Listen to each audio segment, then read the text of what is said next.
What's up everybody, welcome to the Life of a Board Gamer. My name is Daniel and today we are going to talk about Let's Go to Japan. A very cool game, very easy game where you are just playing some cards and at the end of the game you are going to do like a massive scoring and a little bit of like storytelling. You are going to tell each day what you did, stuff like that. So basically without further ado, let me show you what you get inside this box and let me tell you why I like this game so much. Oh man. Okay, so let's go to Japan. I'm going to also talk about few of these smaller expansions that come with the game, not that you can, buy separately for the game itself. So I'm just gonna leave them aside for now. And the rulebook itself. Rulebook is the game, as I said, it's pretty easy.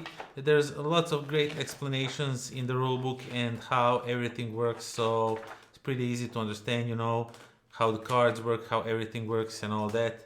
You get a score sheet so you can track all of your points, everything. There is a whole bunch of tokens in here. You will use these tokens, to track different stats on your board and how well you did, because these will impact your scoring. Of course, at the end of the game, there's some tokens that will help you out in a scoring. If you may be missing some icons, you can use these as a joker icons, stuff like that.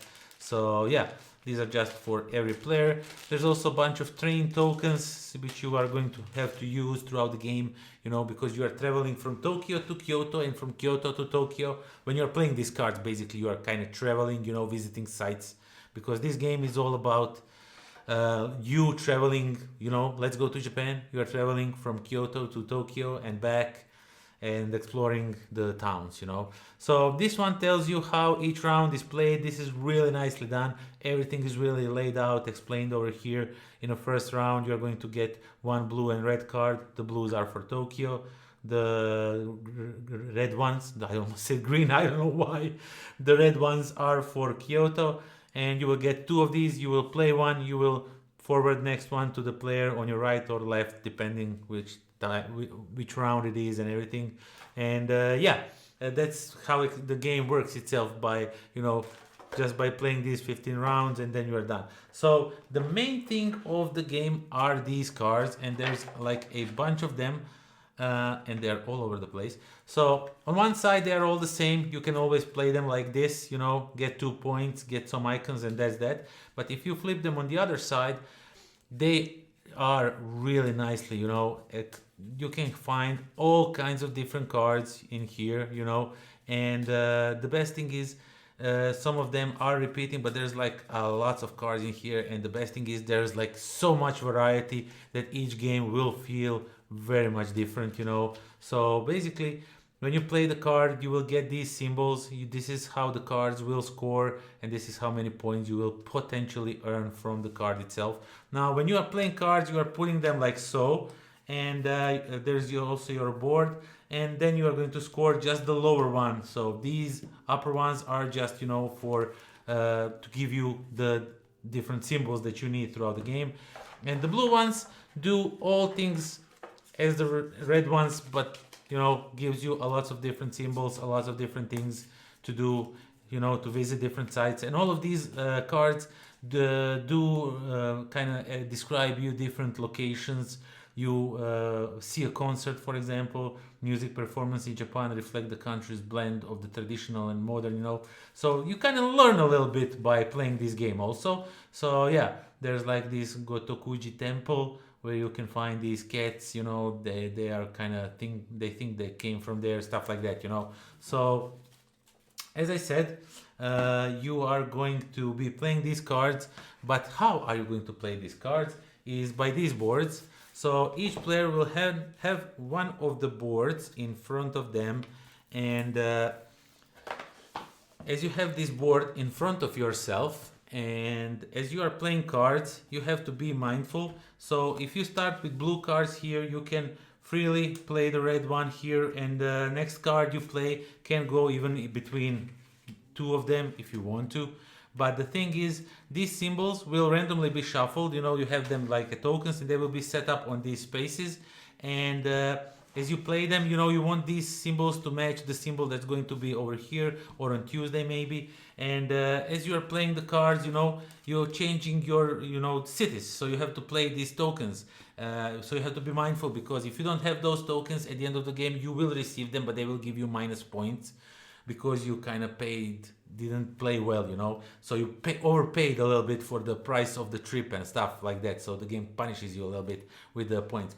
And basically, you don't score anything until all of this is full, like all of these days. So from Monday to Saturday, all of these days have 3 cards on them. That's when the game is over, and you can't have more than 3 cards. In special occasions you can, but usually you will end up with 3 cards over here. And the game is over once you have played 3 cards on each of the day, and then you go and score your cards. So it really matters, you know, if you play this over here, and if you are managed to, throughout these cards, collect all these symbols, you will get 10 points. But you don't know that. You will only know that when the game ends. Have you managed to do that? So you have to think, you know, if I get the card that has the yellow symbol and I put this over here, and maybe I really want to score it because that's lots of points, then I will make sure to put this one here. But maybe this one fits better over here.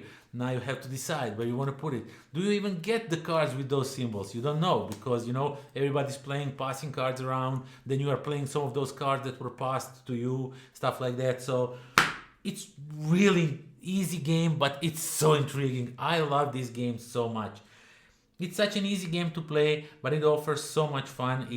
I just love it. And expansions, the small expansions that I wanted to talk about. Now we have this grab your passport expansion, and basically this one gives you something special that only you can do throughout the game. So for example, if you get this one, you start with 3 of these tokens, these wild tokens that can be any of the cards.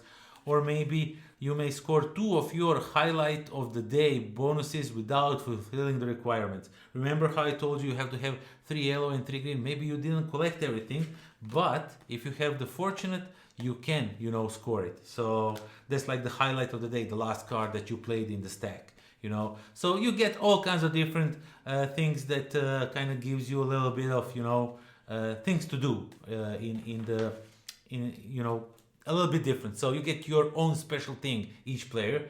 And the second one is this day trip. You will also get a token for it, and you will decide if you want to put the Sunday token before Monday or after the Saturday, once the game ends, once the card has to be scored. And you will get 2 of these cards, and you will decide which one you want to score, and you will score it depending where you put it, either on this side or on this side, and what you want to score, because you have 2 options for scoring. You will score that amount of points and get some extra stuff. So this is like a little bit a goals to work toward too, but this is not like nothing too complicated. I would play with with these 2 expansions immediately in the game itself. You know, they integrate really well. They don't overcomplicate things or extend the gameplay time or anything. You just throw them in there, play the game, have fun. That's all. So let's go to Japan. I almost said that's Tokyo to Kyoto. Let's go to Japan. It's really cool game with really nicely done theme, you know, where you learn a lot about Japan. And of course, I forgot to tell you, when the scoring comes, so when the Monday, everybody scores Monday. So when it's your turn to score Monday, you can tell a little bit of story. And I mean, that actually makes the game even more interesting. You tell a little bit story, like you went to Meiji Jingu Shrine. I will not try to pronounce these. And then I stayed in a capsule hotel. And after that, highlight of the day, I went to this villa. And you can maybe read a little bit of this in advance. And when it's your turn, you can tell a little bit. So people kind of learn a little bit about Japan. So this is a game about learning about Japan, something like that. So yeah. It's really awesome game. I like the gameplay. I like that you when you get cards, you can play them anywhere. You don't have to like go Monday 3 cards, then Tuesday, then Wednesday. You can play the card wherever you want. But once you have 3 cards, you can't play any more cards there. I know I said in special occasions you can't play the 4th card, but usually most of these slots will only have 3 cards, and you can play them wherever they want. You can even change the scoring. Maybe you're thinking, well, this is a great scoring, I really want to score that, but you figure out I will not be able to even get close to it, so you can cover it with another card. So make something else the highlight of your day. because you know you can already score that. So you have to you have the ability to bail on a something that you maybe set yourself up for because you see you will not make it. And there's, as I said, tokens that are going to go on the board and they will score you some more points. They are important for these. So there's all these kind of little things going on, and there's like a happiness track and a dissatisfied track sort of, and those will also give you some points, positive, some negative, you know. But overall, it's a great little fun game. I enjoy playing this one so much. It's so simple, and I get to learn a lot about Japan. Did I remember all of that? No, of course. But you kind of read about these little things, and it's really fun. It's interesting, you know, to read about those little things that, you know, happen in Japan. So yeah, that is that. Thank you all for watching. Thank you for subscribing. Thank you for spending all your precious time with me. You know, I appreciate all of that. You know, supporters on Patreon, everyone who likes the videos, who leave comments down there. Everything helps, you know, help this channel grow a little bit day by day. So yeah, that is that. Until next time. Pozdrav.